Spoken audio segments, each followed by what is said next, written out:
Hi guys, Yacca here. So it's time for my very first card evaluation video.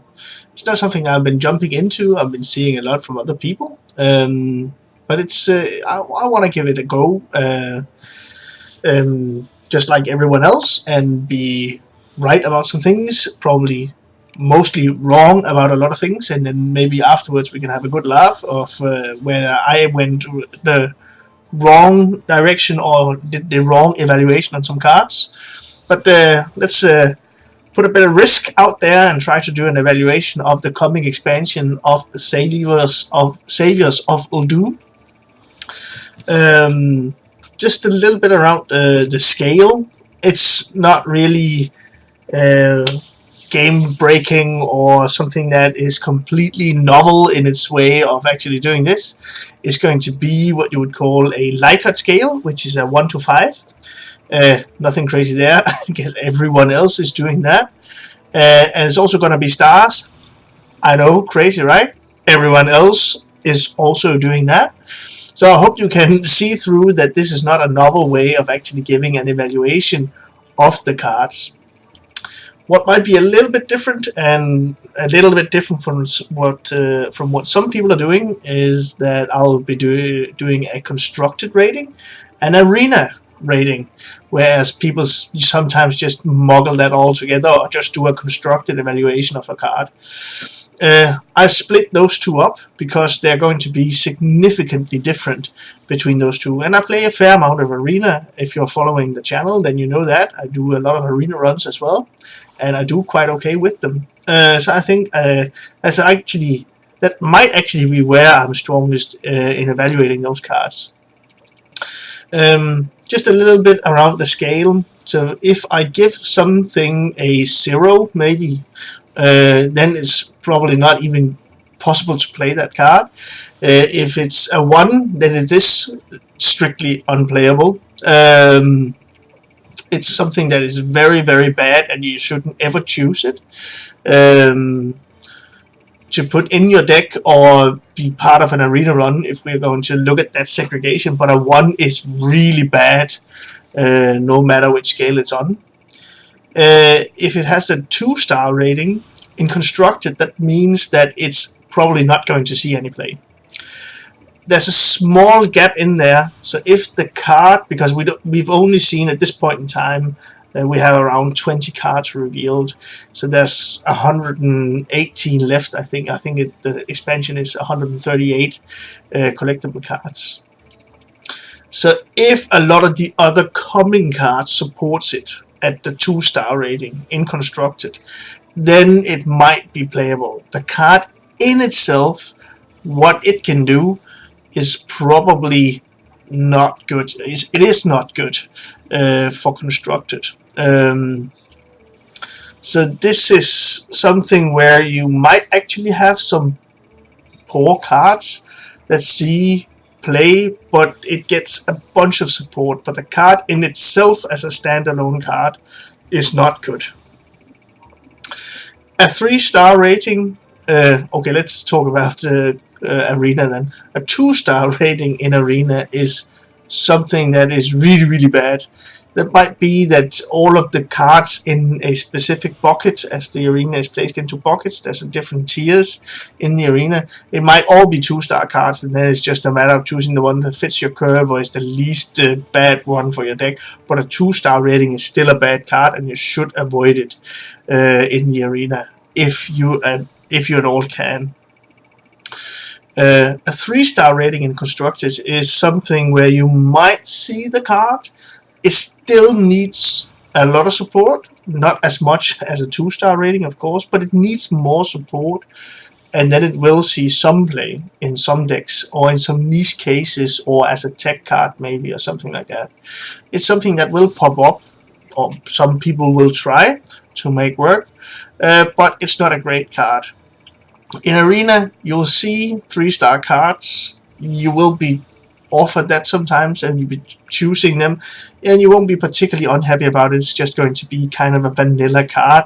If you imagine maybe not a Crocodile. The Crocodile is getting more 2 mana 2/3. That's a vanilla stat line for Arena. That's probably going to be a 2-star rating today, because a lot of the cards that are 2 mana needs to be a vanilla stat line and do something, like have a battle cry or death rattle or stay on board effect or something like that. So a lot of the vanilla stated 2-cost cards is probably going to be a 2, but you won't be unhappy choosing a 3-star Arena card. That's a good pack filler, and it's not something that will hurt your deck significantly, and it might just be the curve card that you need. So 3-star card in Arena is okay. When we get to the 4-star ratings in Constructed, then that's probably going to be a deck stable, something that is creating, or maybe not creating, but supporting an archetype, a constructed archetype, or just a good enough card that you'll see that in many decks. It might be that the card in itself does not support a specific deck, and therefore you will not see it there, but it's going to be good enough that you will see it during the next expansion in some deck somewhere, because it is going to be strong enough that it will be tried out and probably will be successful, at least from my evaluation. In Arena, a 4-star card is something that you would, if there's, is something that you'll be happy picking. It'll be something that supports or is an above average card that does more than you would usually expect out of a card. In Arena, it's either highly statted for its cost, or has an effect that is really veering the deck that you draft in Arena towards your favor. So these are going to be really strong cards that is of 4 stars in the Arena. 5 stars in Constructed is going to be deck defining. It's either going to be an archetype in itself, support an archetype in itself, defining a new deck, or support a deck in such a degree, or support all decks in such a degree that it's a card you're going to be seeing in all decks from that class, or if it's a neutral card, then it's going to be so strong that it's going to be in more or less each and every deck. In Arena, it's going to be an always pick. It's going to be something that is game breaking. It's going to be something that your opponent will be going, uh-oh, whenever he or she sees that card being played against them. These are 5-star ratings that are reserved for those really strong cards, but they will be there. There are always some in each and every expansion, and you will also see some during the card evaluations that we're going to be doing in just a minute. So that's kind of a little bit of an explanation of the stars. So roughly speaking, 1 bad, 5 good, but there's a little bit of nuance in there, and I'll be talking very much into the individual cards. There's going to be a long video. I hope you'll be able to manage, but you'll see the stars and the cards, and we'll talk into this over the course of the evaluation. So let's jump into the card review and see what's been revealed to us so far. Okay, the first card we'll be talking about is the Druid Quest card. As you can see, it's something... the card in itself, let's go through the card. A quest, there will be quests for all classes in Saviors of Uldum. And the quest mechanic is something that's been here before. It's been in the Ungoro expansion, where all classes also got a quest. This is a legendary spell that is in your hand on turn 1. So that's kind of the main gist of the quest mechanic. So it's going to be like a special kind of secret on top of your hero. When it's satisfied in Ungoro, you would get a spell that you needed to cast, a minion that you need to drop, or something like that. But here it's going to be, it seems like we haven't got all quests at this point in time, It seems like it'll go be something that replaces your hero power with something else. And untapped potential. What you need to do in order to satisfy the quest is that on 4 turns, you need to end the turn with unspent mana crystals. So it's easy enough to do. Challenge is, generally you want to use your mana crystals in order to put some tempo on the board. And that's kind of where this one is a little bit interesting.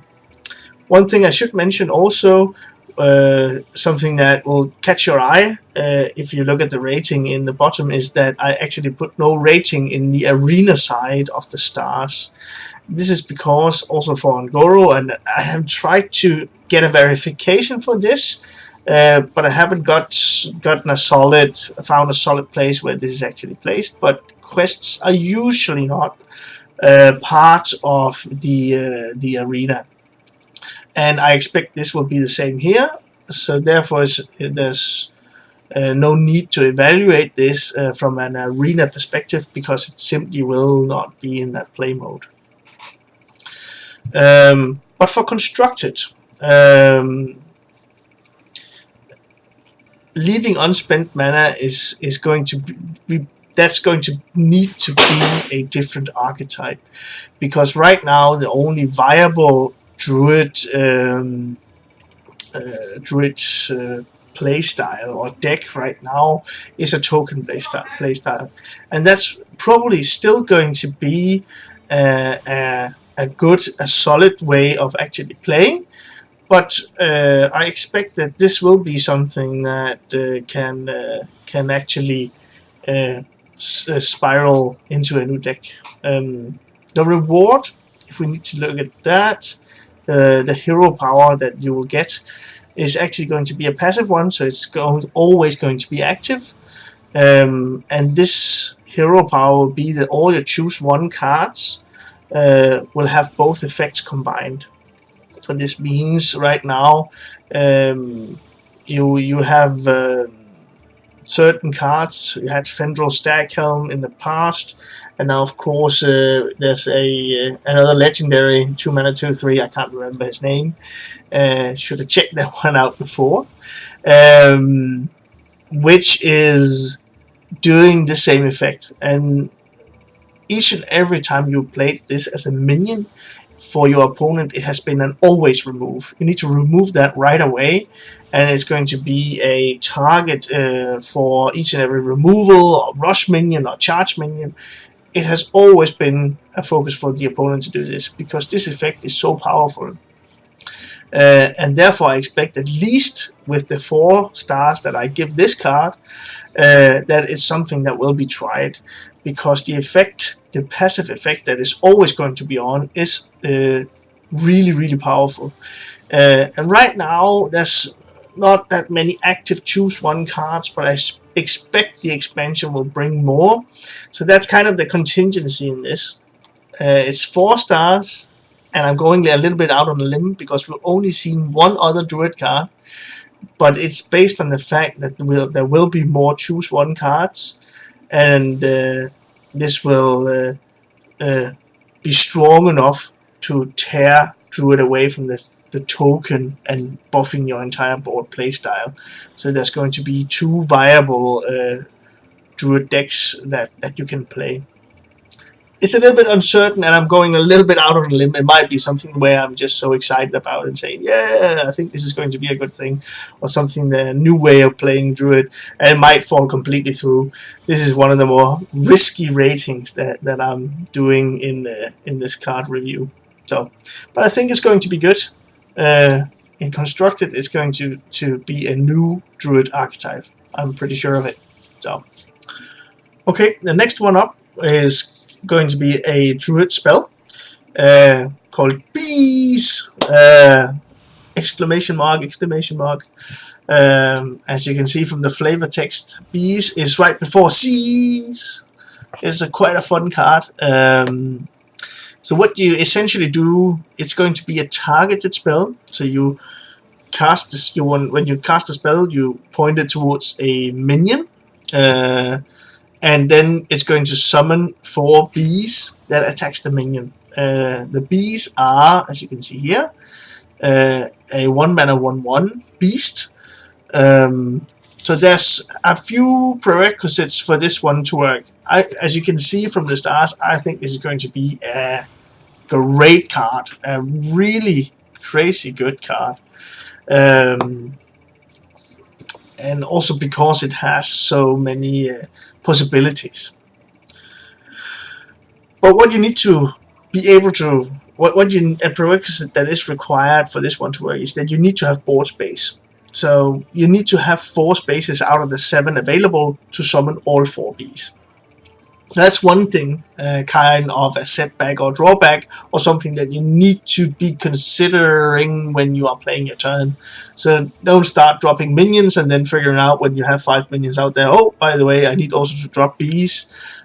Then do the bees first and then drop the minions afterwards. So, but that's just a small thing that you need to consider.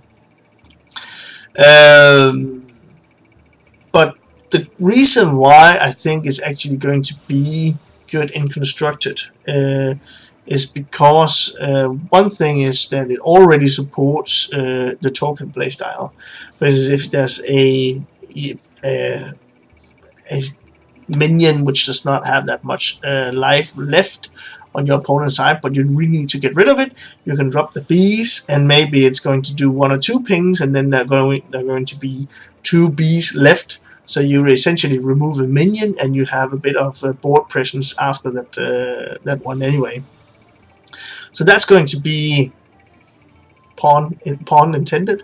That's going to be a very good way of actually supporting the existing playstyle in constructed. It might not be strong enough to push away some other things in the deck, but just for instance, thinking about what Wrath usually does in the existing token Druid is essentially the same. You're not usually that interested in drawing a card. If you only need to deal a damage, of course you just set it to 1 and then you remove the minion. But usually it's just used to get rid of your opponent's threats. So many times I've used a Wrath for 3 damage.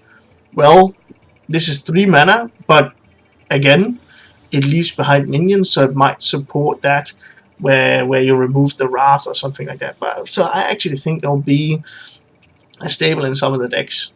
But another interesting aspect in this is that it actually works if you target your own minion as well. And what do I mean about that? Your minions with the overkill mechanic overkills the bees and essentially has their overkill effect being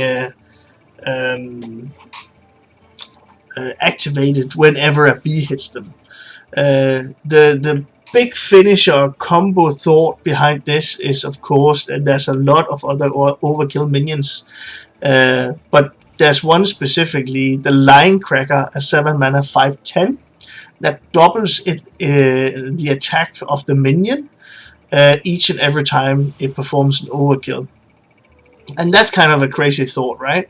So if you have, the challenge is it does not have rush, it does not have charge. But if you put it down on the board and it's healthy enough to survive 4 bees that rush into it, then it's going to be doubled 4 times, from 5 to 10 on the first one, to 20, to 40, to 80 damage. So 1 minion will be able to do 80 damage when you hit it with the bees. So that's going to be an interesting combo. I know people will try it, and 10 health as the Line Cracker has, it's going to be a bit of a challenge to remove. It's not going to be impossible, and as a druid you do not have any way of actually presenting a stealth minion, but essentially that is kind of the idea behind it. So the overkill works both when you are targeting your opponent, but also when you target your own stuff. That could be some synergy there that needs to be explored if that's actually good enough. I expect it will not be, but it's going to be an interesting thought, at least, that this might be something that works. For Arena, so that was constructed. For Arena, this is going to be a significantly strong card. It's going to be something that you always want to pick, the way I see it. Essentially a Shadow Bolt for Warlock. That's a 3-mana, deal 4 damage. This is a Shadow Bolt. And a Shadow Bolt is actually quite a good card in Arena. But when your opponent's minion, if it's only 3 health it has left, then it's going to just deal the 3 damage, and you have a leftover B, and then you have board presence. So that's a really significant way of actually its tempo, its value, it's a lot of stuff packed into one card in Arena. So therefore I think this is going to be really strong, and something that pushes Druid up to a higher tier even in Arena. So this is something to look out for, and just be scared when it hits you when you're playing against the Druid. This is something that is going to be a stable in Druid decks, unless it's something that's going to be offered less frequently. This is something that you need to fear when you're playing against Druids in Arena. It's going to be really good. So that's kind of it for this card. It's going to be very significant in both play modes, but I think more for Arena even than Constructed. That's definitely one to look out for. But let's head on to the next one. Okay, the next one is called Raid the Sky Temple, and it's poor Rito is trying to help out at the Sky Temple and removing some scrolls there. Just helping out that poor guy, and thinking, why can't I hold all these scrolls? Or maybe some of them might still be in his private collection. Who knows? But the quest in itself requires you to cast 10 spells. This one notwithstanding, of course. When you've done this, then you will have a new hero power called Ascendant Scroll. And when you activate that, instead of doing the ping, then you will add a random mage spell to your hand, and it will cost 2 less. There's been some speculation around this, and I do not.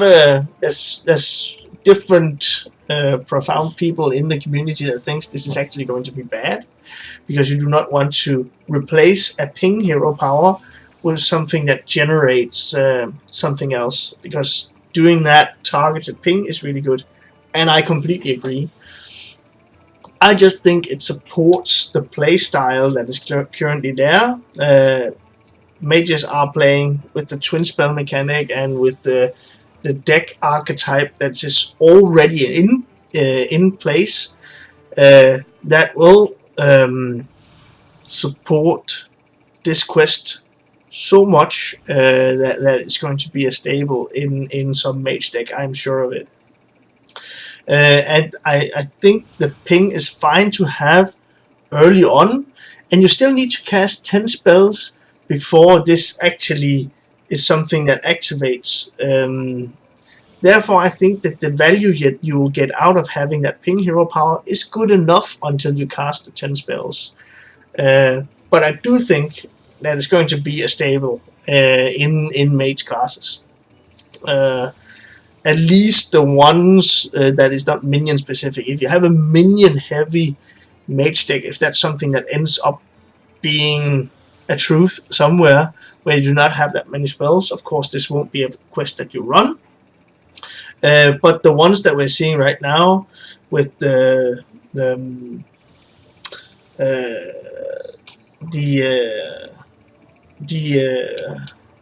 Cyclone Mage.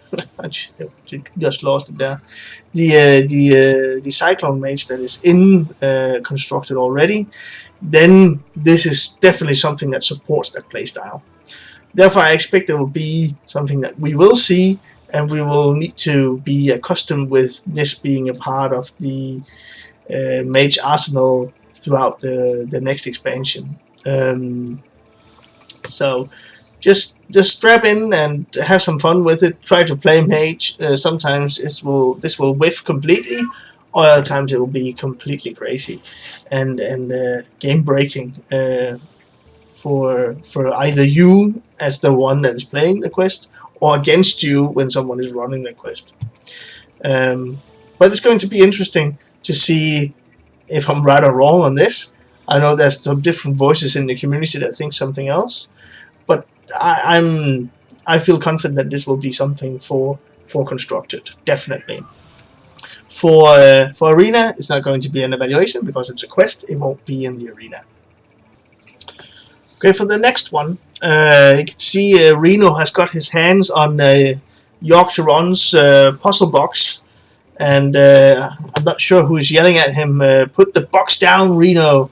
I'm pretty sure it's Elise. He's always been yelling at Reno for picking up stuff that doesn't belong to him, or touching cursed objects or whatever. And this one is definitely crazy. Very random RNG heavy. So we have a complaining cat. What's up?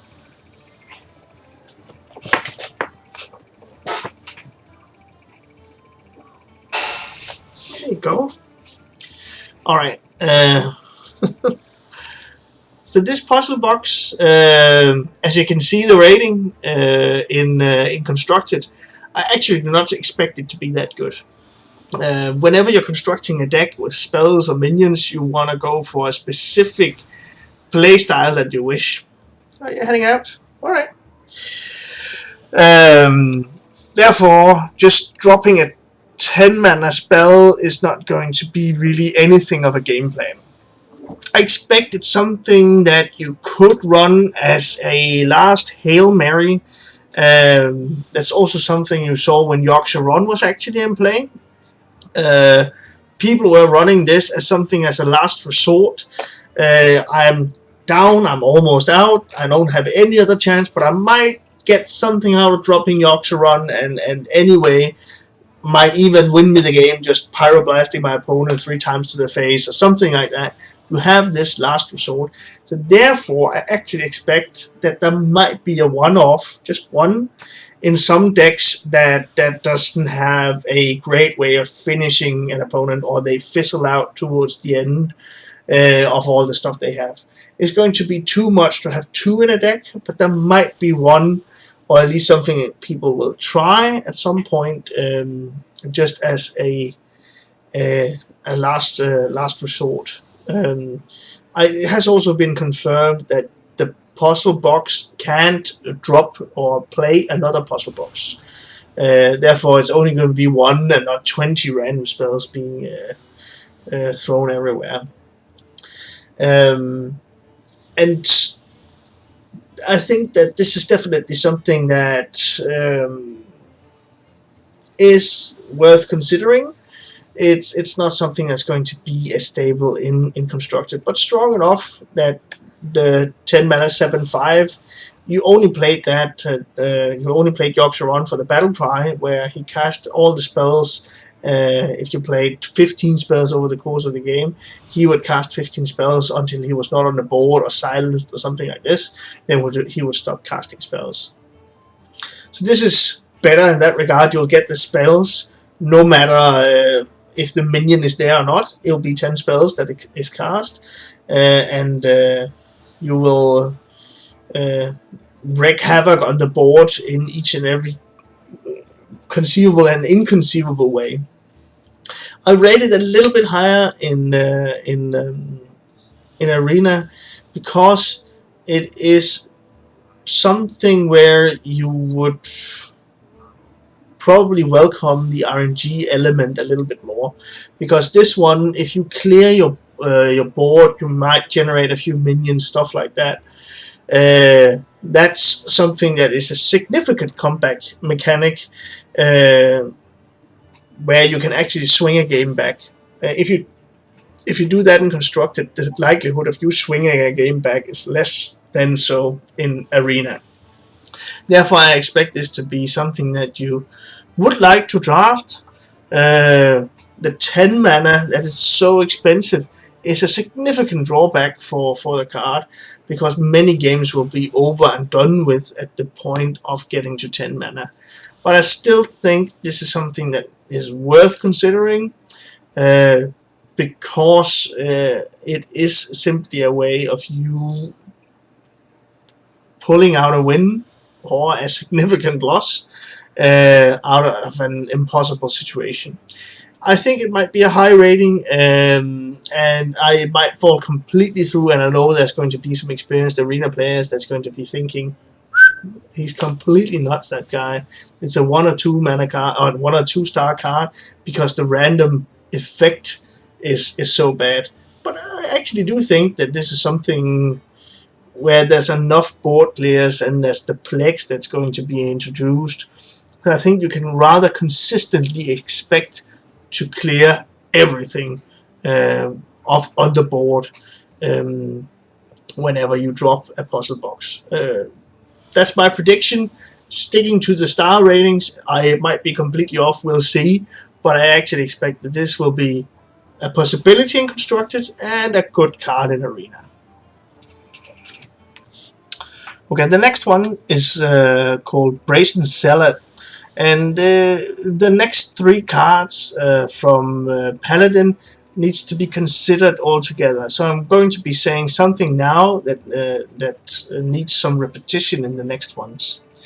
It seems like Paladin are getting something that supports the 1 health.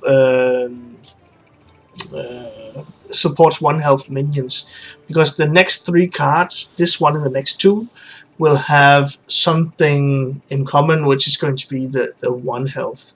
Therefore, I actually expect, since this is something on the cards that is being revealed right now, that there will be something that support this playstyle, or these type of cards. It could be that the quest, this is just a prediction, I'm not sure it's going to be right or anything, that the quest requires you to drop a certain amount of 1 health minions for the quest to activate. It's just a guess, and if that's going to be good, I don't know. I don't know what the quest might be, but it's going to be, if this is going to see play, then it's going to be contingent of the quest being good. The card in itself requires some support. I've kind of been going a bit back and forth between if it's a 2-star or 3-star constructed card. I've been going with the 3-star card because I expect this is by design from Blizzard's side, that the card will support some kind of game plan for Paladin. Paladin is kind of in a bad spot right now, so I actually expect the effect that this one will support to be somewhat significant. I have a complaining cat. Where are you? Come on. Therefore, I really, this is unfaith, I know, but I expect that the 1 health is going to be, it will mean something. But it needs more support than what we're seeing. It will fall completely through if the quest isn't good, if it supports the quest, or a spell, or another minion, or something like that, which supports minions with 1 health being dropped. Other than that, it's going to be not a great card. It's going to be okay in Arena. A 1 mana 2/1 is something.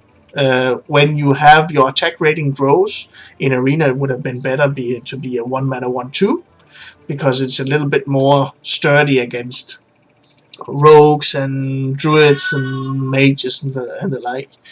the classes which can do the ping, because they get a free trade on this one on turn 2. So therefore, Brazen Zealot, not great. It's going to be okay. It's not something that we're going to be sad about choosing. And in Constructed, it needs more support, but it might end up being something that is seen in a specific archetype that is not there at the moment, but will emerge as we are going to be seeing more cards. So the 3 stars in Constructed is based on me thinking there will be something that supports this game plan. We'll see. If not, it's going to fall completely through and it's going to be a 1-star card in Constructed. But let's see if there isn't some greater grand design behind these cards. So let's see the next one. Okay, so the next one is also a 1 health card, a 2 mana 3/1, and that's going to be from a ping perspective. If you're thinking about mages or rogues or druids, that's going to be even worse. It's going to be much easier or much worse to lose a 2 mana card for hero power. But still, this one has a bit of an upside. It has a battle cry where it adds 2/1 sand wasps to the hand. Sand wasps are 1 cost 2/1 minions that is a beast. And with that in mind, thinking about that game plan from before, I also give the Constructed side a 3-star rating based on the same arguments. There will be a grander design which supports 1 health minions in some way, or the 1 health minion supports something else that is going to be really significant, or else the card will be bad. And then it also generates more 2/1s, which you can also drop, which again supports the 1 health minion strategy. Therefore, that's based on faith again. I think it will support a gameplay style that's going to be pushed with the set that is coming out. But in Arena, I actually think this is a standalone okay card, even though it does not have a quests specifically supporting it. To get a 3/1 in Arena, yes, it's going to be bad against certain classes. Yes.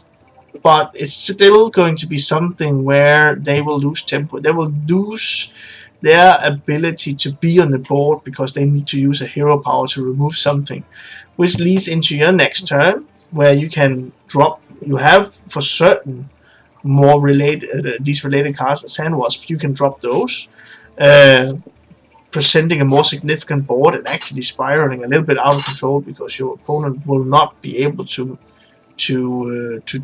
take care of that to take care of 2 minions with the hero power. So it's going to be something that is more significant in the arena. Is actually going to be a good card the way I see it. Also, that's a battle cry effect. It takes effect right away. Your opponent can leave it there. It's not going to be a death rattle that can be silenced or whatever might be the case. I actually think this is going to be good. You can even coin it on turn 1, and then on turn 2 you have a turn 2 play with the Sand Wasps. So I think this is going to be a very, very good card in Arena for Paladin. So there you have it. This is something to look out for, and it's not going to be game losing. It's not a 5-star card, but it's something where you will have a consistent early game plan as a Paladin, and that's something that your opponents need to fear just a little bit, because a Paladin being on the board with the amount of buffs they have available is going to be a scary notion for sure. Okay, the next one, Salad Sprite, is going to be a card which is kind of for Constructed, it's going to be the repetition, the same speech as the last 2 cards. There will probably be some kind of viable deck where 1 health minions will matter, and this will support that game plan on being consistent in drawing your 1 health minions from the deck. Therefore, this is so you have 3 uncurved minions which support some kind of game plan that is not apparent at the moment. That's why I go for a 3-star rating. It might end up working really well and be a viable deck. It might also be a bust, but it's a game plan that's going to be pushed, it seems. And therefore, I'm sticking to the 3 stars. It's a leap of faith, like I said with the other 2 cards. But staying true to my idea behind that there will be something that makes this work, then this is also going to be a 3-star rating for the constructed side. It's probably not that difficult to actually to activate. Right now, at least, there's a few silence effects, but not too much, and still contingent of how many 1 health minions that you need to drop or whatever supports the 1 health minion game plan. We'll need to see. But this is definitely going to be something where if the death rattle works, it's going to be okay, but probably not game losing if it's not silenced. But we'll need to see. I don't exactly know how this is going to pan out. However, for Arena, this is going to be a little bit more of an interesting card to discuss. They've had a little bit more, the other 2 cards have had a little bit more favorite ratings. Looking at just doing the vanilla test on the card, then for a 3 cost card in Arena, you would expect it to be at least a 3 mana 3/3. And that's not even going to be good. That's a card that you will choose if you need a curve card. If the other cards are really bad, then you can choose it. So a 3 mana 3/1 is awful in Arena. Like really, really, really bad. And then the effect on the card has to be really good, just looking at narrowly from a game plan perspective in Arena. Because you will not be able to construct your own deck, this means that the game plan, the mechanic that's going to be pushed and supported, which again I said might be the quest, is not going to work in Arena. Even if it is the quest, it's not going to be available in the Arena. Therefore, it needs to be good on its own. So therefore, the death rattle effect of drawing 2 cards, that is actually quite good. But it's going to be something very specific that you might not be able to actually put in your deck. 2 1 health minions are going to be bad first off, because it's easily killed off. Just tokens or a small 1 attack 1 cost minion will take care of the 1 health minions that you draw, or just a small AoE effect. For instance, Dragon Maw Scorcher, the dragon, the 5 mana 3/6, I think, that deals 1 damage to the entire board. It's going to be back. It was in the Angora expansion, the way I remember it. And therefore, this is going to be awful. It's a neutral card that is available to all classes, and it were right throughout all decks because it was such a good card. This means that this one, with no real upside, and a death rattle that draws cards that is susceptible to a very common board clear, at least I expect it to be a very common board clear, that's really bad, like awful bad. Therefore, for this Arena rotation, Salad Sprite is going to be an awful 1-star card. Don't ever draft it. If it's put in a higher bucket, then you don't need to choose that one. Just focus on the other 2 cards. But again, that's why we have the different ratings, because it might be okay or even good in one play mode, and then in the other one, in Arena, it's completely different, either really good or really bad in this case. So yeah, there you have it. Constructed, it might work, could probably work. For Arena, it's awful. Okay, so this next priest card is really interesting. It is something that it costs even more than the one that we just reviewed, Salad Sprite, and it has the same stat line.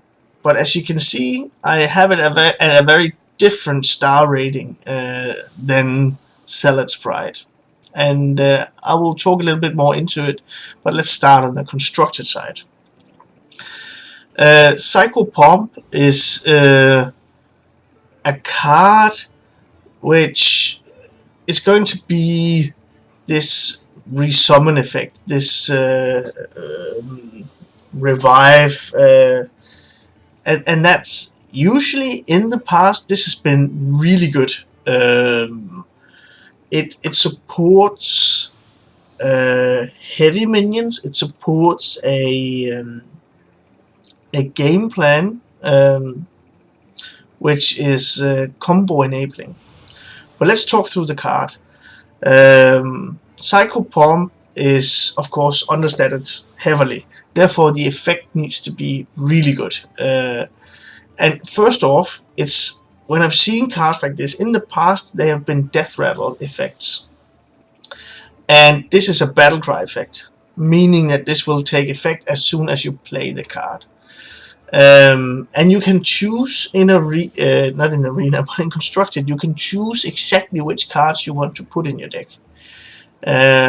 Therefore, you can pretty much target a specific friendly minion instead of saying a random one. You have a pretty good choice of exactly what to put in there. And then you also give it reborn. So this means that you summon a friendly minion at full attack, full health, and then it also has a reborn. So whenever your opponent manages to kill that one off, they'll just spawn another one, just with one life remaining though. But it's going to be something that supports like a death rattle strategy. I'm thinking, for instance, I see now why with this in effect that you needed to get rid of Mind Blast for Priest.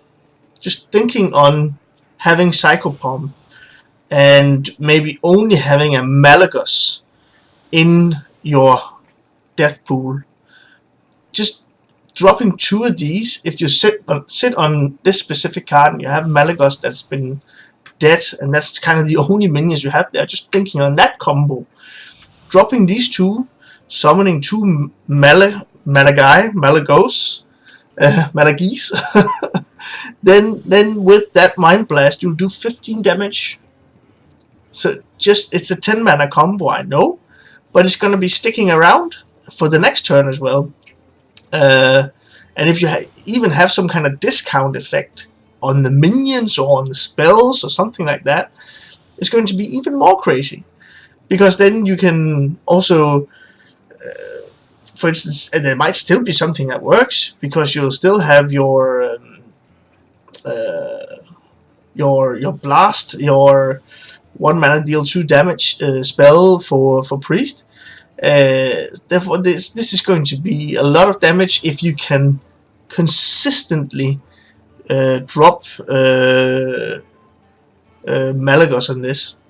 And it might still be that combo works just with something else. We'll need to see. But still, just you can put stuff in that has death rattle, really powerful death rattle effects. I think this can actually be, it needs a bit of support. That's why I only give it 3 stars. I think there's a high potential for this card. It doesn't need that much more, but there needs to be some kind of reinvention of the priest as it is right now. There's a little bit of there has been the Chef Nomi priest. It's not really been working all that well, but it's been doing a little bit of work. And then you also had the traditional OTK priest, which also had a little bit of playtime in the meta, but not too much. Therefore, priest is in a really bad spot, and there's no active viable deck. So there's, for this next expansion, people need to think up a completely new deck archetype for Priest. And that's going to be taking a little bit of it's going to be a while, because many times you can just use an existing archetype, figure out if some of the new cards supports that, and then you will have something to go with. I expect this can be powerful.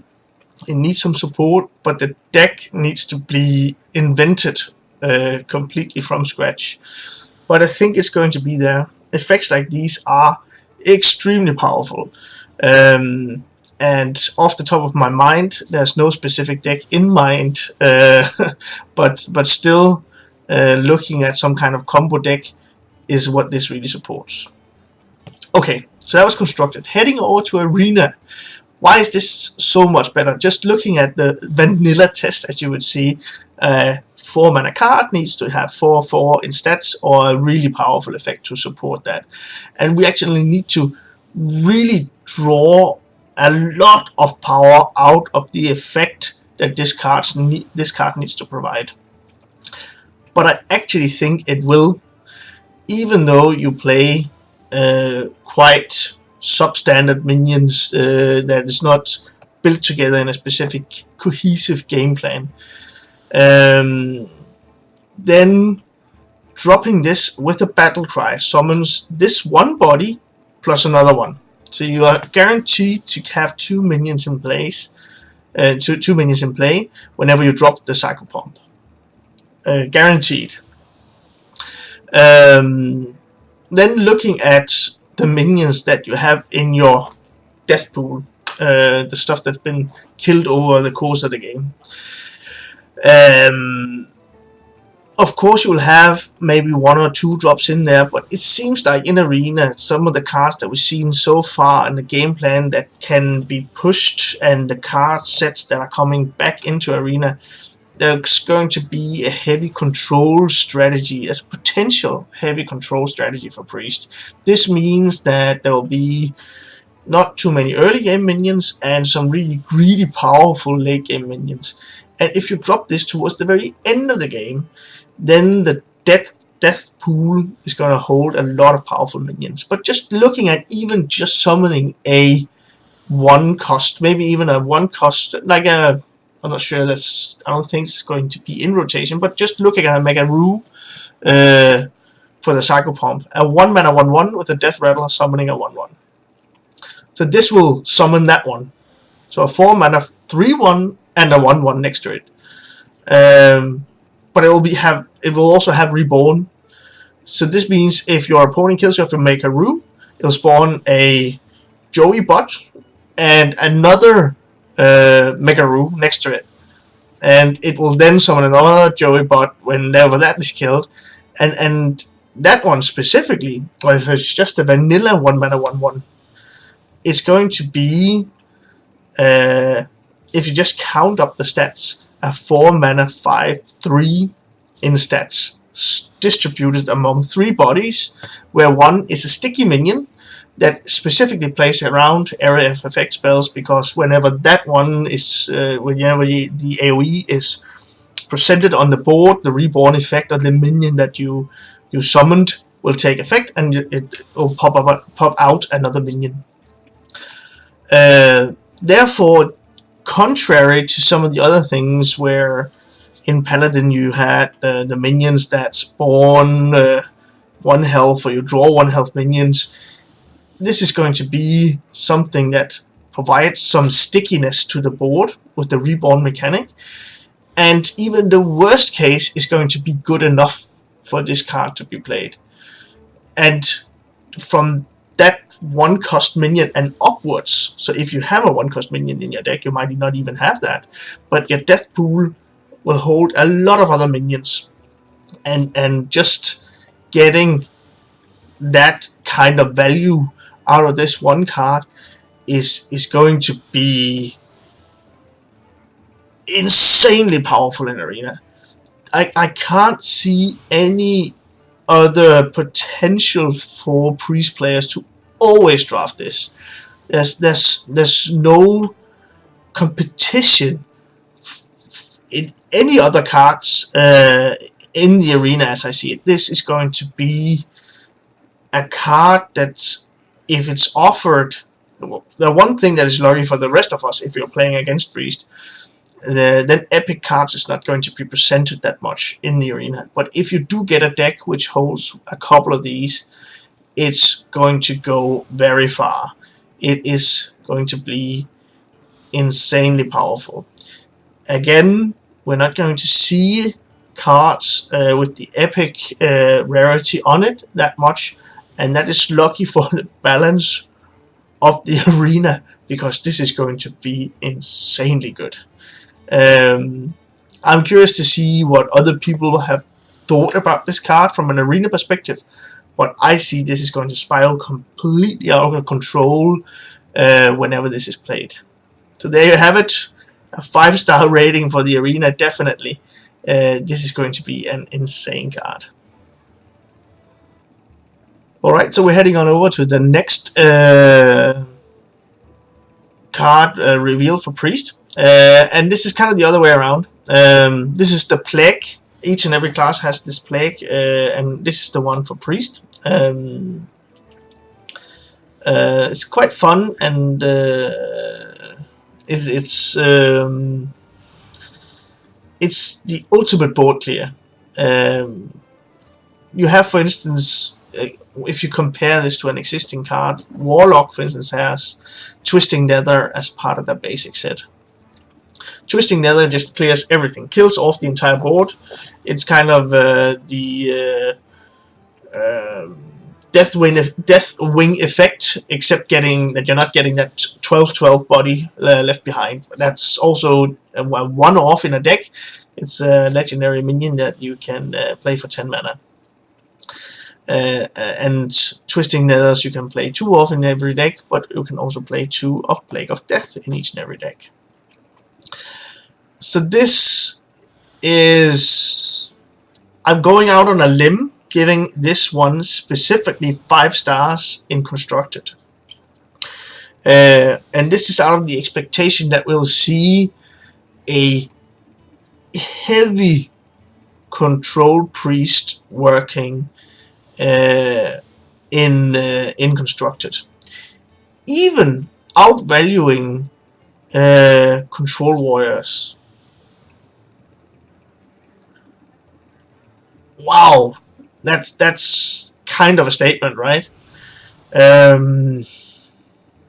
But I do think that Priest will be in a spot with enough removal that they can compete to at least draw, maybe not win, but at least have a draw with each and every warrior they match up against. Right now, what they have available is, for instance, they can. They also have Azalina, the Archivist Azalina, where they can put stuff back in the deck, just like the warrior. But they also have Seance, so they can maybe they can play into getting. Of course, Azalina won't be on the board other than the turn that it's played.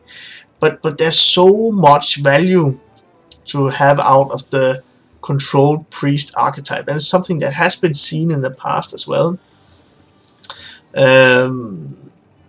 Therefore, I really see this as a something that will spiral the control priest archetype into a spot where you would see this as a very viable deck in Constructed.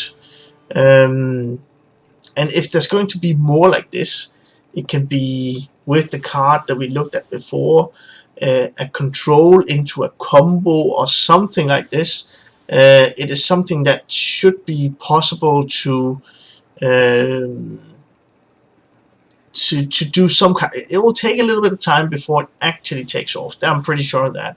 But whenever that deck is constructed, control or combo or whatever might be the case, Plague of Death will be in that deck, because it's the ultimate board clear. There's going to be nothing left. Everything is silenced and then destroyed. Nothing will be there after this has been played. So therefore, that's definitely something that you will see in Constructed for sure. Then looking at Arena, I'm not as fond of this card as I was of the Psychopomp, just the previous card.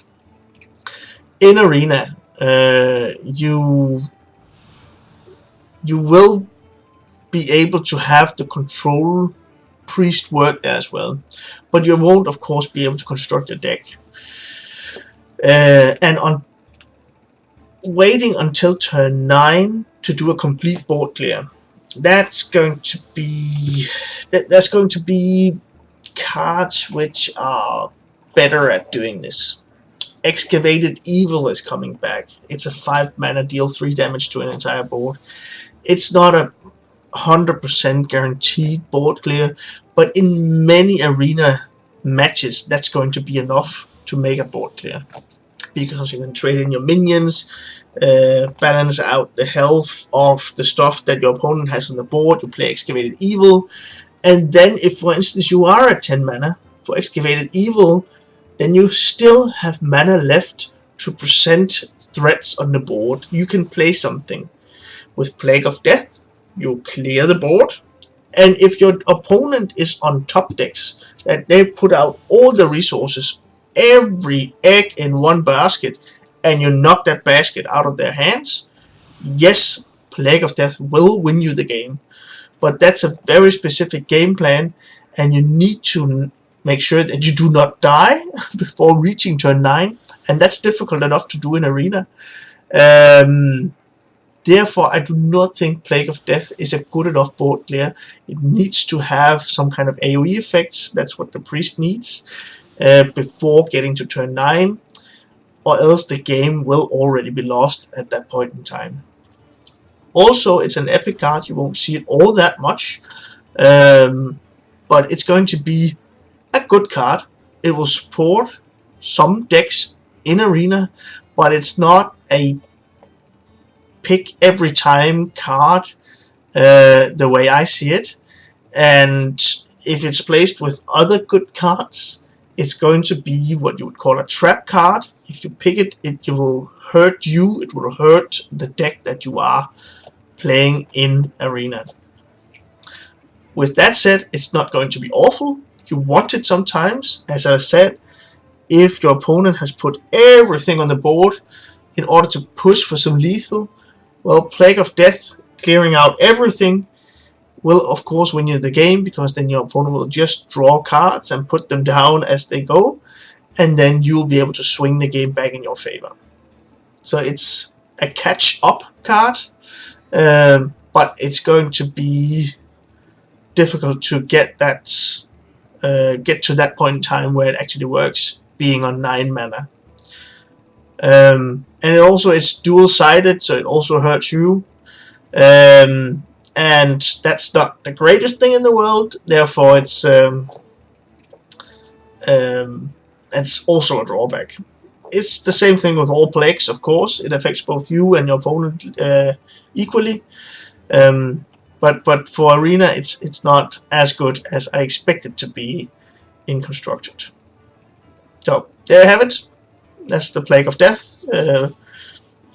An interesting card that's going to be backbreaking to see over the course of the next expansion. But people will experiment with this, definitely in Constructed, but you will also see it from time to time in Arena.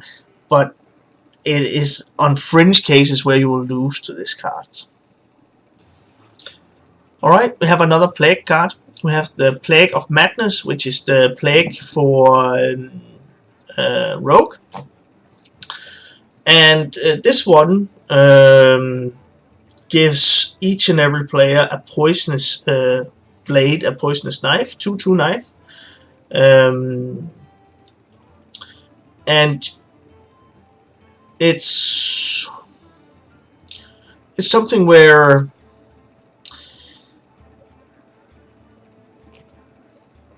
this specific plague it's okay in Constructed, it's going to be something that I guess supports some specific fringe cases by a rogue. It's where you can invest some of your health in removing a big minion. The challenge for rogue right now is that you will encounter some aggressive decks. It's not going to be a knife which does a lot against an aggressive deck. Against a control deck, it's not going to do all that much either, because they will just be focused on removing your threats. It's not going to be that much damage. It's 1 mana, deal 4 damage. I guess that's okay. It might be something that is valuable enough to put in a rogue aggressive deck, but it also is something for your opponent. The redeeming factor for this card is that it's also weapon removal. So it's something you can run in your deck. You get the knife, and then you overwrite your opponent's weapon. And that is an interesting aspect, and that's why I didn't give it a 1. I just do not think Plague of Madness is going to be good enough in constructed, because Rogue is in a spot where they are really at risk of running out of life really quickly, and if they need to invest a lot of their life in getting rid of stuff with the knife, then I think that's going to be a challenge for the rogues. So I think it's going to need a lot of support. It is cheap, and this is something where I might fall completely through, and it's going to be an amazing card. That would be awesome. I just do not see it working all that well in constructed, but we'll see. It's a combo enabler because it's cheap. It is something that has a weapon removal effect on your opponent, and that's kind of the 2 redeeming factors that this card has. And then it needs a bunch of support in order to be played in constructed. Over on the other side, you can see I give it a much higher rating in Arena. There's a lot of poison effects coming back with the Ungoro expansion for Rogue. Therefore, this it supports that game plan, but generally in Arena, having a 1 mana spell remove 2 minions, that's just insane. The only reason I didn't give this 5 stars, and I were there thinking about that in my mind, is that Rogue will also suffer on the life total that they have, or if you drop this on turn 1, then it actually goes against your usual game plan of using your dagger, your hero power on turn 2. It will limit your options with your hero power. With that said, I still think it's good enough to have in your deck to remove big minions. I do also think that the drawback of also giving this to your opponent is severe enough that we're not going to give it 5 stars. But Rogue generally has more use of this. They will tempo out a lot more stuff, and therefore this high tempo way of playing from the Rogue side will hurt. It will hurt the Rogue less than it might hurt your opponent, which tries to drop taunts in the way. It will hurt you less than your opponent. And with that in mind, this is definitely what I would see as a 4-star rating on this card. Also, you are the one that gets to dictate whenever the blade is dropped. So you have a chance to affect the board in a way that your opponent do not get a lot out of his charges on his weapon, whereas you are the one saying, right now I need to have something removed. I have 2 charges to remove something. Great, this is when I drop it. So you have the initiative that is good enough to give it a high rating in Arena. So we'll see how that works out. The dual-sided part of it is kind of where it's difficult to see how much of a drawback that will be. But I think it's going to be very good in Arena, definitely. Alright guys, so we have the Shaman quest coming up. Love the flavor text. This is why Hearthstone is banned from public pools. Definitely corrupting the waters, making murlocs appear everywhere. That's just a horrible way of getting attention throughout the World of Warcraft. But anyway, looking at Corrupt the Waters, it's a quest, of course. You'll get it in your starting hand, and getting the quest done is probably going to be rather easy as it is right now. There's already a semi-viable Shaman deck out there, which are running battle cries and are also running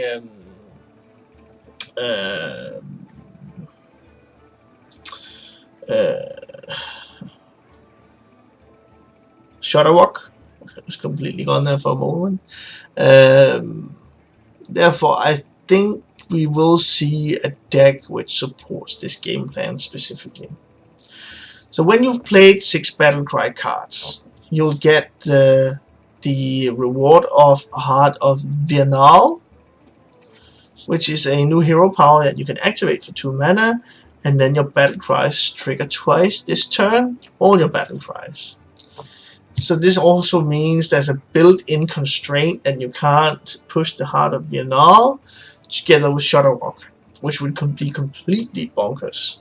So you can, of course, save your coin until turn 10, and then you can actually do that an 11 mana play in that point in time. But it's that's not really that viable. That's probably not something that you will do, and I'm not sure you will get enough out of that Shudderwock when you get to that. It might be that you want to do that specifically, but I don't really see it. But having this battle cry effect triggering twice is so powerful that for instance, Brand Bronzebeard from the original League of Explorers, when that came out, he was in a lot of decks, this neutral minion. And having a quest which allows you to not have a vulnerable minion on the board, that you can invest 2 mana in actually activating several minions' battle cries over the course of the turn. That's going to be really good. Also comparing with the hero power of the Shaman, where it summons tokens or totem tokens. This is not in a spot right now where that is good enough to warrant a specific archetype, but this one specifically around Battlecry cards is such a powerful effect that it is definitely going to see play. I also give it 5 stars. In constructed, of course, because Arena is not going to be there, so that's of course 0 stars. But it's easy to do with the cable rats, and you have your lackeys and your whatnots. So having a deck built around these battle cries is going to be really good, and you have a game finisher in Shudderwock as well. Therefore, this is a deck that will see play, and it's just a matter of figuring out if it's good enough against the other decks. But it's something that will compete with what is already there at the moment. So I think that's it. People will try this. You'll see this already on day 1. And I see there's a lot of potential behind a deck like this. And we haven't even seen that many cards yet. but it's there's already revealed a few shaman cards which either summon minions with Battlecry or has Battlecry on their own, and I think this is powerful enough that you will see this working together with that. So there you have it, a 5-star rating. I really believe that this is going to be something that will be a high tier deck for Shaman, for sure. Okay, something that supports the game plan behind the Battlecry minions, the Battlecry effects, is actually this one. I don't think it's going to be all that great, but this evil totem will be an end turn effect, so this means that whenever you finish your turn, a lackey minion will be added to your hand. So just having that on one turn at 2 mana 0/2 is kind of awful as a stat line.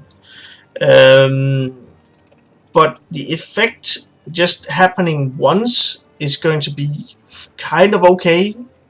Probably not a little bit bad, but it will provide Battlecry minions to your hand, and those Battlecry minions will fuel the quest that we mentioned as the previous card, and if it's there for 2 turns, it's definitely already worth it. So 1 turn is probably not there value wise, but if it sticks around for just a single more turn, then those 2 lackeys is definitely very powerful and something that really supports the game plan. Also for your opponent, even if you for instance are playing against an aggressive deck, this is a must remove for them, because the lackeys are so powerful against small boards as well. So I think this is something that needs support. I give it 3 stars in constructed.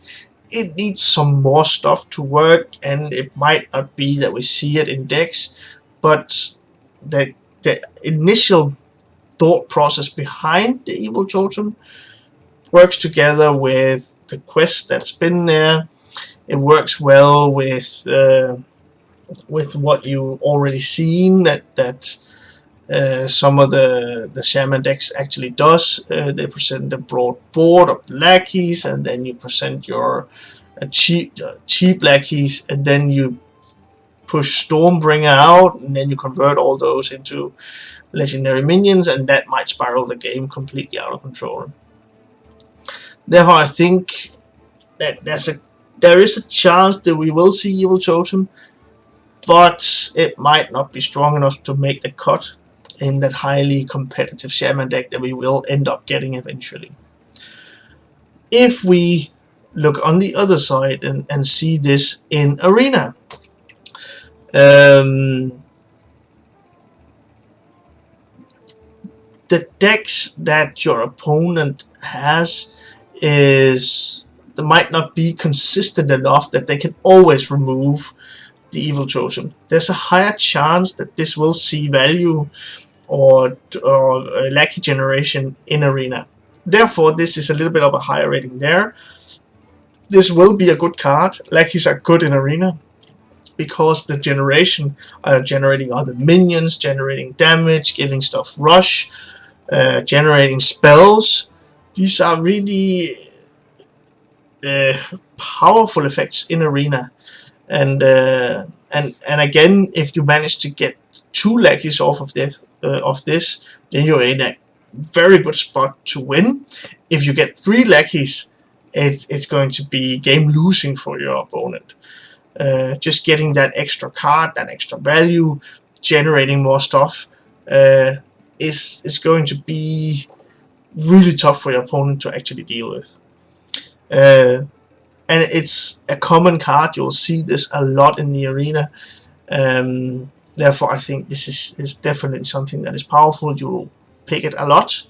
It's an early game play, even though it does not have any offensive stats. If you look at the vanilla test for this, it's not really that good, but it will be good enough to pick in the Arena.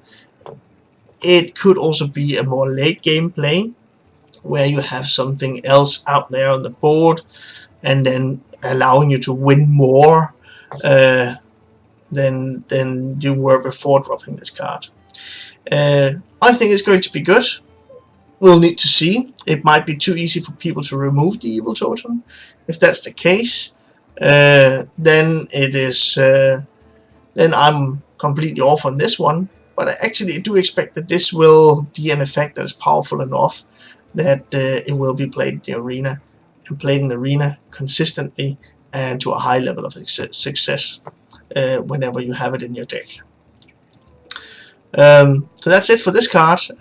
Lackeys is great, and it will continue to be great in the common expansion, the way I see it. Okay, so we have one of these support cards as well. I talked about the evil totem needing support cards. This is some of it. There will need to be more, but there's so many lackey generating cards right now that I think this one, the weaponized wasp, is going to be a staple in at least some kind of shaman battle cry deck, or just in a deck which actually has a contingent strategy or supporting strategy of actually working with battle cries. So the effect of having a 3 mana 3/3 is just an average minion, but the battle cry, which also supports the quest mechanic, and if you have your quest activated with the Heart of Biennale, then your battle cry effect triggers twice, dealing 6 damage on a 3 mana minion. That is completely crazy. 6 damage if you control a lackey, and getting lackeys are quite easy in Constructed. That's why I give this a 4-star rating. It could have been maybe even a 5-star. That's a contingency that's easy enough to satisfy, but there is a contingency with the lackey, and that's why I do not push it completely up to 5 stars. But I could be wrong here, of course. It might be something that we'll see in each and every freaking deck that Shaman is running, but we'll need to see. And a nice reference for the flavor text. Dr. Boom had one simple request: wasps with flippin' laser beams attached to their heads. I'm not sure if you get the reference. I do. That's pretty good. I think stuff like this is also fun. Just adding a little bit more flavor to this. It's a great card and Constructed. Fun, and I think this is going to be something that you will be seeing. And it's a really crazy effect, both early game and definitely also late game.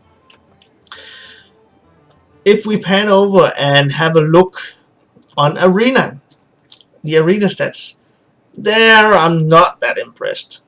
You aren't guaranteed to get consistent lackeys.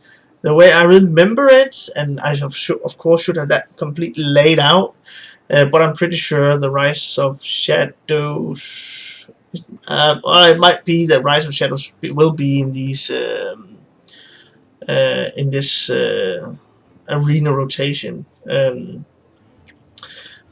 That's definitely something that is required for this to have some kind of chance there. But lackey generation is not something that is guaranteed in Arena.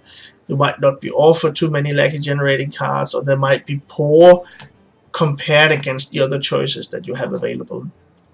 Therefore, you won't want to make a consistent game plan supported, where you say, well, you need to have this specific card in play in order to actually do something with another card. Generally, game plans like this is fringe strategies in Arena. It might be that you get the deck where you have a lot of lackeys, then this is through the roof in value.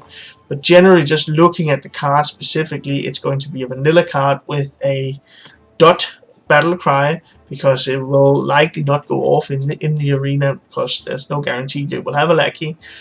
Therefore, weaponized wasp is, with the vanilla test, a slightly worse 3 drop in Arena, and there will be other choices which is probably going to be better than a 3 mana 3/3 for that 3 mana slot in your deck. You will sometimes end up getting a deck where a Weaponized Wasp works perfectly. If you have like 5 or 6 synergy cards which drops lackeys, then this is a definitely must pick in the draft that you are doing, but you can't just on turn 1 see this card or the first pick that you have in the arena. Oh, I'm gonna choose that one because of course it's going to work. That of course you cannot do in arena, and therefore I only give it 2 stars in arena. Alright, we have the plague card for Shaman, and this is actually going to be a very good card, it seems. Plague of Murlocs. I was thinking a lot about this card. Transforming minions into random Murlocs.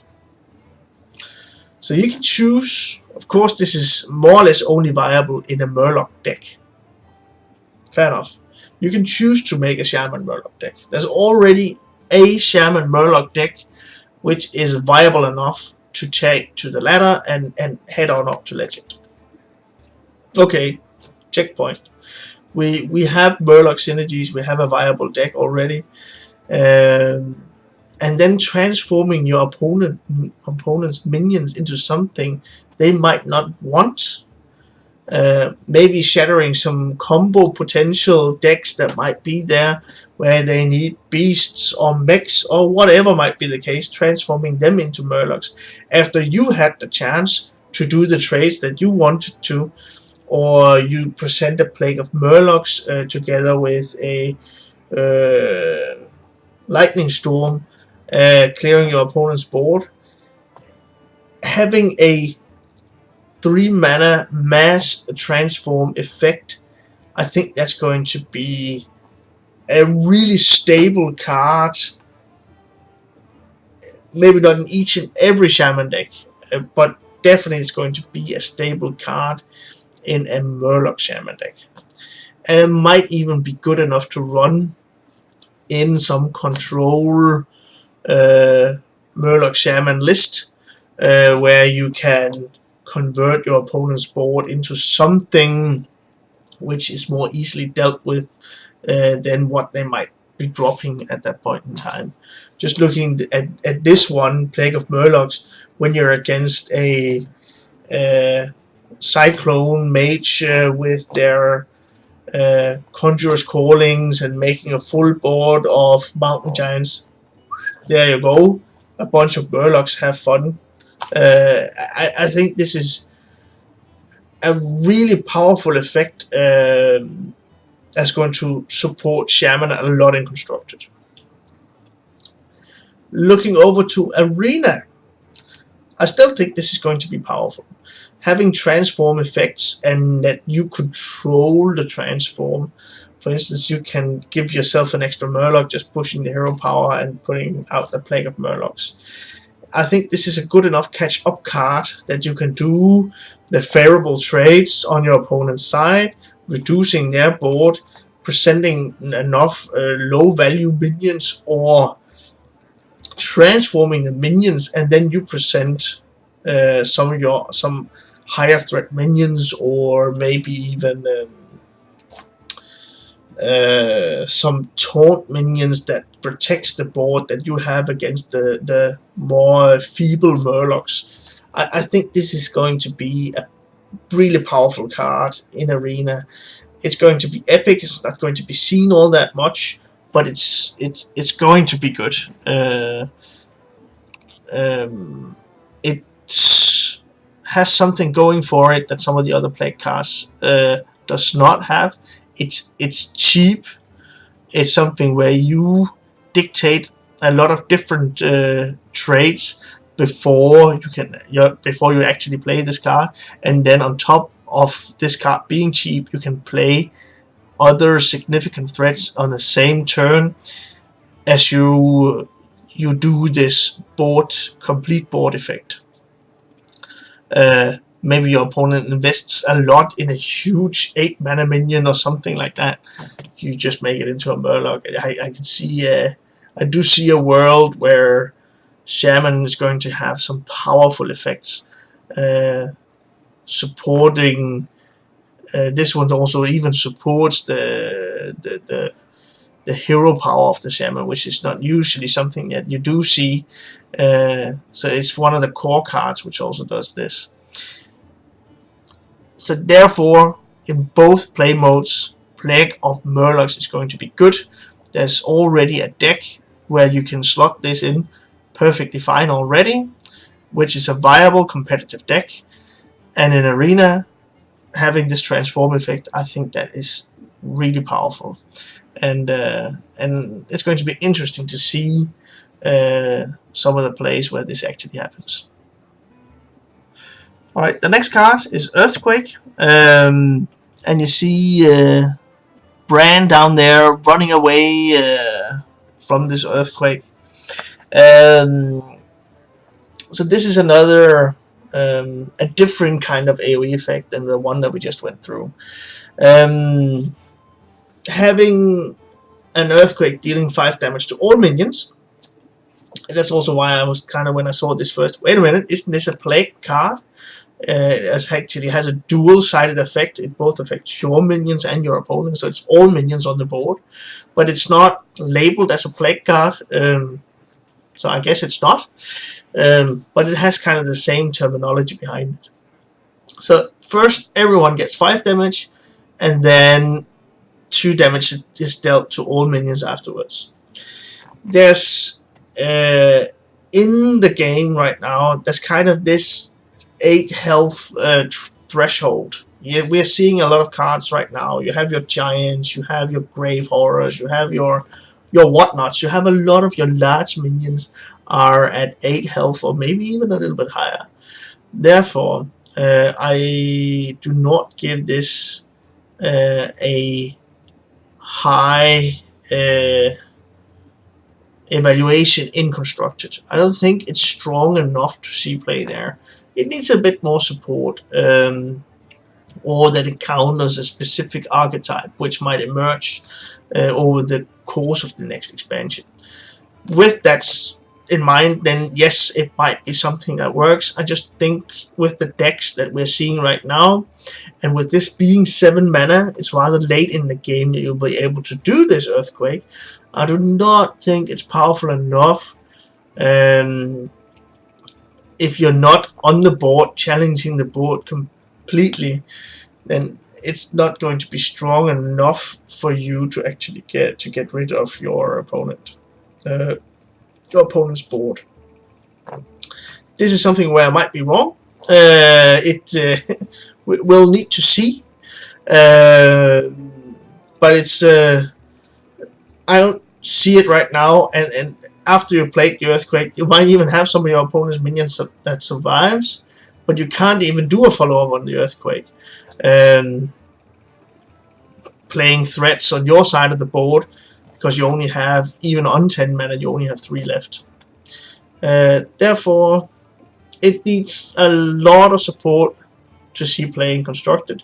An interesting card that can be generated from the Yacca hero. So therefore you will see it from time to time, and it's going to be good enough in certain situations. But to be a staple in a deck, I don't think so. Looking towards the other side, looking towards Arena, I think this is going to be a powerful card, because in Arena you won't have the deck constructed in a way where you will see all these 8 health minions. But it's going to be a somewhat more powerful card there. It is still a high cost card, not as much as you saw the Plague of Death for Priest. Therefore, I think this is just a little bit better than that, and also why I give it 4 stars, because you will be able to do something at least after putting an Earthquake on the board, probably clearing everything on there. and the effect that you get rid of some death rattles. There might be some small microbots left behind with the aftershock of the earthquake. Then that will take care of that. So it's a true board clear, kind of in the same league as Plague of Death, but you still have a little bit more mana to do something with. Therefore, I think this will be a more powerful card in Arena, and also will support a competing archetype against the Priest. Also looking at the rarity, Plague of Death is a epic rarity card, which you do not see a lot in the Arena, and the Earthquake is just a rare rarity in the card. So therefore, this is something you will see more, and you need to also make sure that you play around it. You can't commit so much on the board on turn 7, where you usually would just be playing around Flame Strike. It's a one-sided clear, so fair enough, Flame Strike might be better, but trying to play around your minions, having enough health so that Death Rattle won't trigger on 5 damage, or 7 damage in total if it's not a Death Rattle minion, that's going to be really difficult to do on turn 7. So this might be an actual comeback for your opponent if you're playing against a Shaman. So this is definitely a play around card. You need to play around your opponent having this, because it's good enough to put in your deck in order to try and catch up if you fall behind on the board. We'll need to see if it's as good as I expect it to be, but it's a significant amount of damage that you will be able to submit your opponent, submit the minions on the board for. So therefore, I do see this is going to be a very powerful thing in the Arena. Alright, the next one is the Warlock quests, and with all the quests, I do not have any ratings in the Arena side, so we'll only be talking about constructing in this one. Right now, there is a Warlock deck, the Plot Twist Warlock, which some of the rather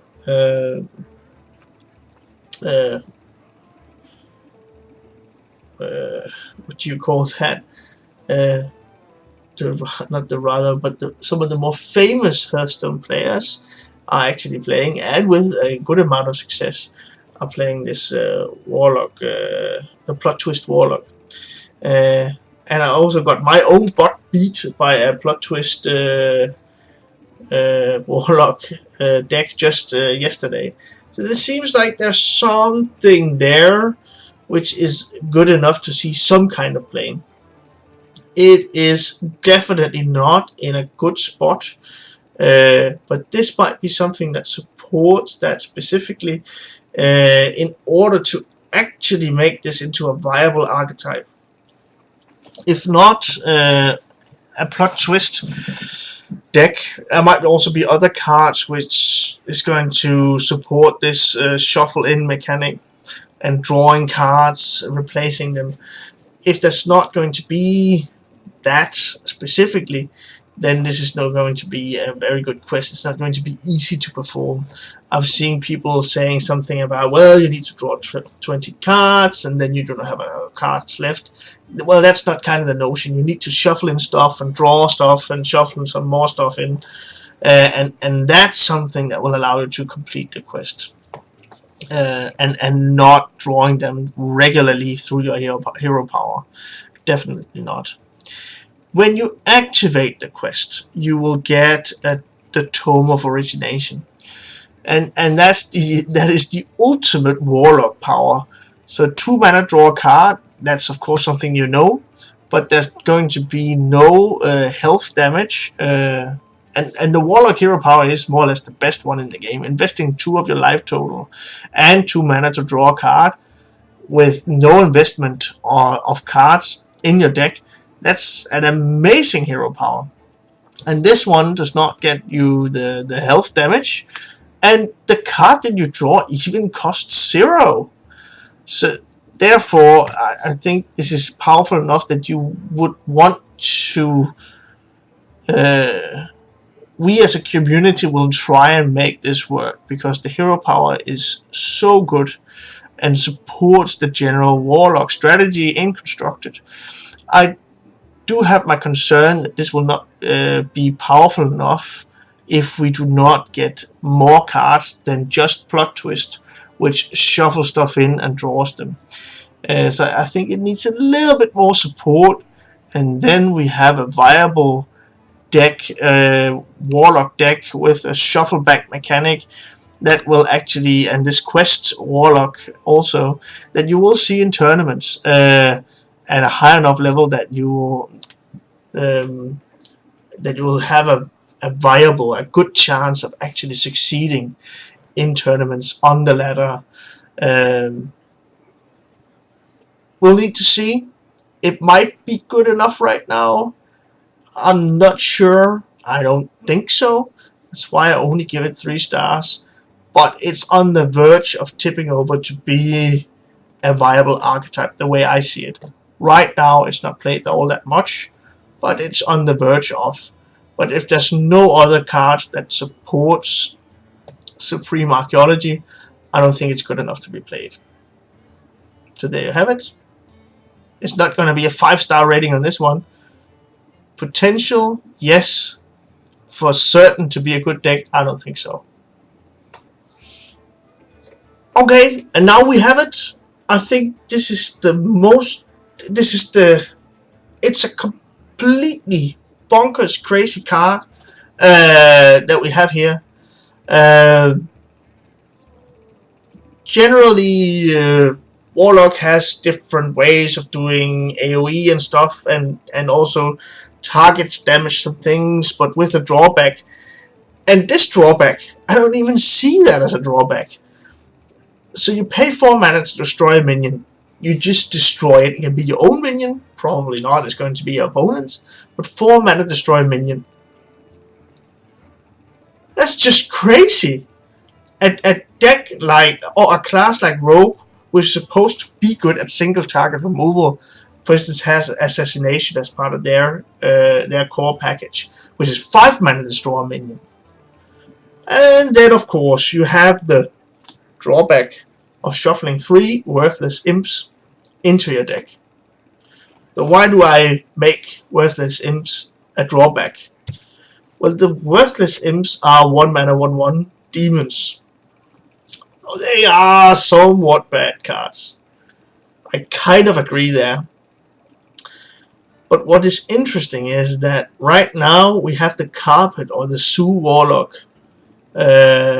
which actually drops the flying carpets, and then if you drop a 1-cost minion, you buff it and you give it rush. So this actually also supports that deck specifically, and that deck has been struggling with having single target removal, which is cheap enough to support their game plan. So when you draw Worthless Imp, it's not going to be completely bad. You're also going to be able to sacrifice the Worthless Imp whenever you draw it, buffing your entire board. I think this is actually going to be something in Constructed that pushes Carpet Lock or Zoo Warlock, whatever you like to call it, into a spot where they are going to move up several tiers to being... They're going to be at the very highest tier level in the coming expansion. But it's not going to be where you also have a quest. It's not going to be the quest Warlock. They probably will not want to have Embalming in their deck. But the Zoo playstyle Warlock will need this card so much that it supports their game plan perfectly. And you also even get value out of the stuff that you put in that is supposed to be the drawback. This is just crazy. This is really crazy. Perfect card. Looking at Arena then, having a 4 mana destroy a minion and putting some stuff back in the deck, And that's something that you don't need to concern yourself with, stuff that is in your deck. It might be in the bottom, it might be in the top, it doesn't really matter. You're going to be drawing cards. Yes, it's less valuable, but you're not too concerned about that. This is so much tempo, and tempo is what wins you games in the arena. Therefore, this is a complete, even if I was supposed to give them it's going to be a slightly better arena card, because that's always going to be good in arena. There might be some specific decks in Constructed that which does not want embalming, but arena, that's always a good card. So it's even better in arena, but I can't see any other way than I need to give this card 5 stars in Constructed and 5 stars in arena. This is a crazy card. It's a low rarity. You will see it a lot, and you're going to be losing games to embalming on both play modes, both in Constructed and in arena. It is that good. It's going to be curious to see. People see these 3 worthless imps shuffled into the deck as something that is really hurting, but I don't think so. I really do not think so. So watch out for this. This is definitely a good card. You're not going to be sad when you open this in your packs or see this in your arena draft. I am sure of it.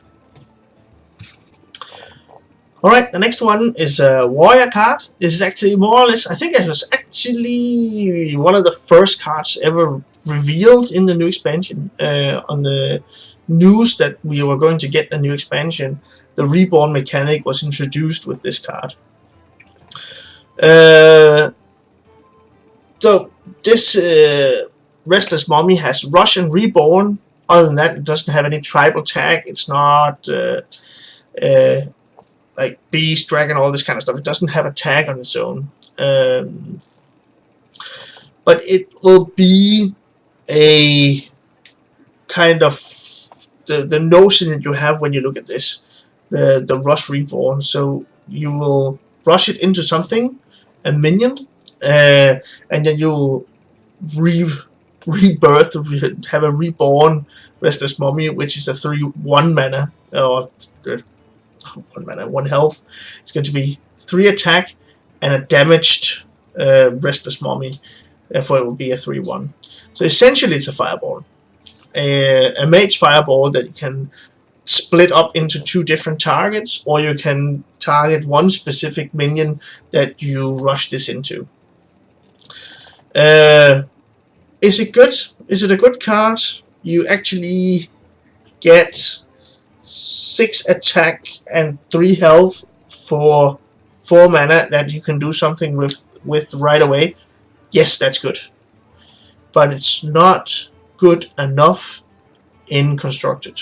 I don't see a way where the Restless Mummy competes enough with the mechs and Dr. Boom in the current Control or Bomb Warrior setup. This is not good enough to see any play in Constructed. It might have, if there's a rush deck somewhere, instead of a what's that called? Enraged Rapid Worgen, the 3 mana 3/3 Rush Worgen. It might be something that you play in that deck specifically, or supporting that game plan. But a Rush Warrior deck is not seeing play at the moment right now, and there's no way that this competes with the highest tier level warrior as it is right now. Therefore, in Constructed, it's not a 1 star, but it needs so much support. So many other cards that either have some kind of reborn mechanic, works something, does something with that. I don't know what this needs, but I don't think it's powerful enough to see any play in Constructed. In Arena, though, you don't have your Dr. Boom, your hero that you can drop and give all your mechs rush and all this kind of stuff. So in Arena, this is going to be a really good card. It's going to be a card that Warrior, traditionally being in a very low tier in Arena, will need in order to be a viable deck. Therefore, it's going to be really good, and it's going to be a card which is only common in rarity, so you'll see it a lot. It's going to be amazing to get. It's going to be a sticky minion that you can do something with right away and have something left over that you can affect the board, do something with, or split up into 2 different minions and control the board with this, with the Restless Mummy. So a really, really good Arena card. That's also why it's so important to segregate between looking at it from a constructed perspective, where you can choose exactly which cards go in your deck, and where you have to settle with the different choices that you're presented with in Arena. And in Arena, this is definitely a good card. I wouldn't say, I don't know which bucket it will be in.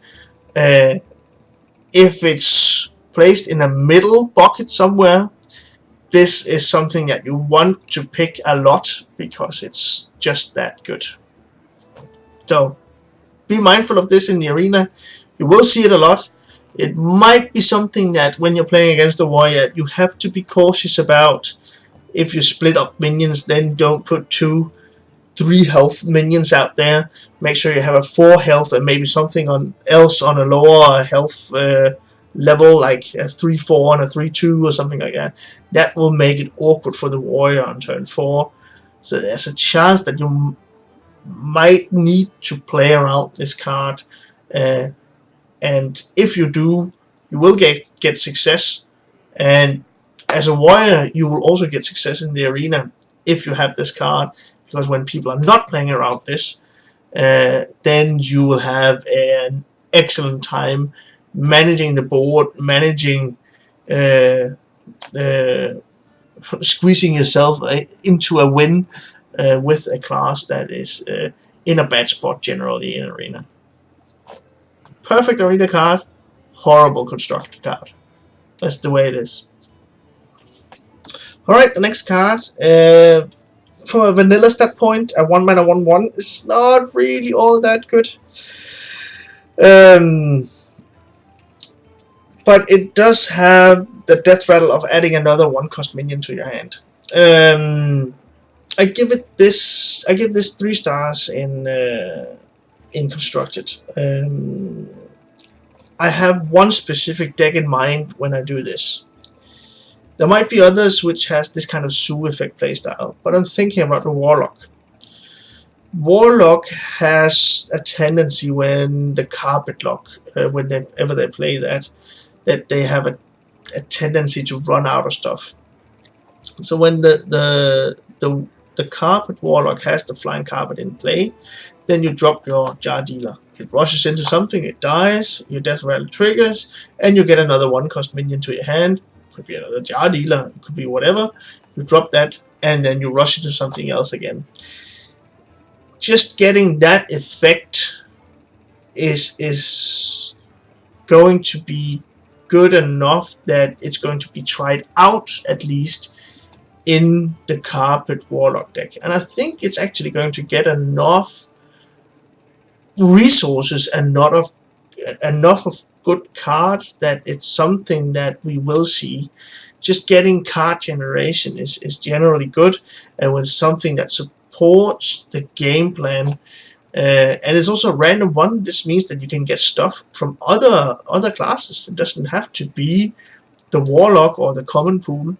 It can be from other classes as well. So it might be that there's some synergies in there which even further helps the Warlock game plan, the Carpet Zoolock, the way it's played at the moment. Therefore, I think it's going to be good enough that we will see it only in a few decks, and maybe only in the Carpet Lock deck. But we will see it there. That I'm pretty sure of. Looking at Arena, it's just bad. the 1-mana 1/1 that, and you get another 1-cost minion that is random. Random effects are not really all that great, especially if they are such a low impact as the Jar Dealer. It's not going to be something. It doesn't do anything when you drop it on the board, and you get another card in hand that you need to spend a mana on dropping, but you're not even sure what it's going to be. It could be a Goldshaft Footman or whatever, which is a horrible arena card. Therefore, I do not see any. It's not going to be good to play in the arena. Death Rattles needs to be powerful and actually affect the board whenever you want to draft arena Death Rattle cards. This one adds something to your hand, which is not really all that good in itself.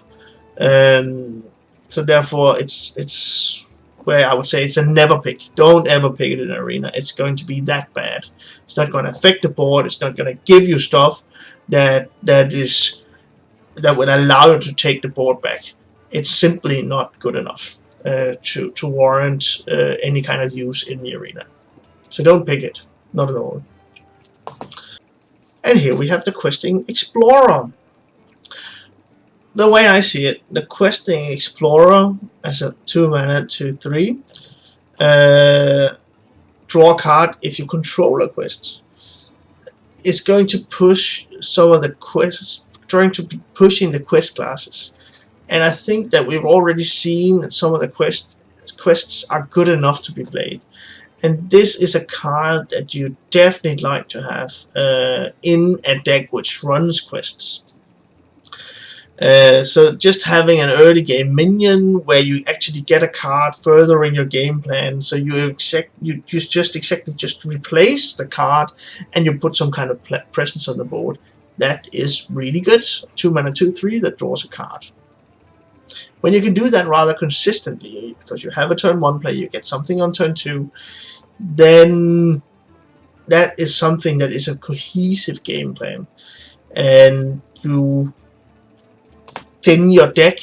It's kind of a bit of a crazy phrase, even, but just replacing the card in hand and getting a threat on the board is something that is good enough to see play in any deck that is running a quest. Of course, if it's not a quest deck, it's not worth running the Questing Explorer.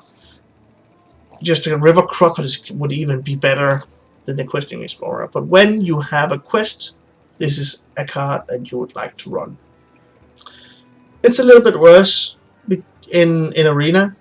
It's kind of, it passes the vanilla stat line, and that's it. The 2-mana 2/3. The effect is never going to see play in the arena. It's kind of fringe saying it's a 3-star card in the arena. It could be a 2. It's something where if I do a review of myself, I would say, it's probably a 2-star card. But it's a good early minion, and good early minions are good in arena. Therefore, it's average. You don't mind picking this card when it comes up against something that is off curve that you don't need. Pick the Questing Explorer and be happy about it. It's going to be a threat on the board. It's something you need. It's perfectly fine. It's not great, but it's good enough. So that's it. That was it for this time around. Any suggestions that might, if I have, if there's a different way or something that you'd like to hear me review, just provide a comment. If it's something you like, give me the thumbs up. That's perfectly fine. It's something that supports the content. It's great to see. And this is my first time doing this, and I will continue doing this over the course of cards being revealed. So it's not going to be every day, but I'll try to sum up whenever there's a few cards that we will talk about. And I hope that the format is something that you can relate to, and we'll go through some of the rest of the cards that we'll see as they're being presented to us. I'm really looking forward to the expansion. It's looking out. It seems to be some great potential archetypes already. When we have 20 cards revealed, there's some good possibility that we will see a shake up in the meta, and that's always fun. So let's stay tuned for the next cards and see what the future brings for us in this new expansion. So let's see. We'll meet up the next time when we have some more cards to talk about. See you in the next one.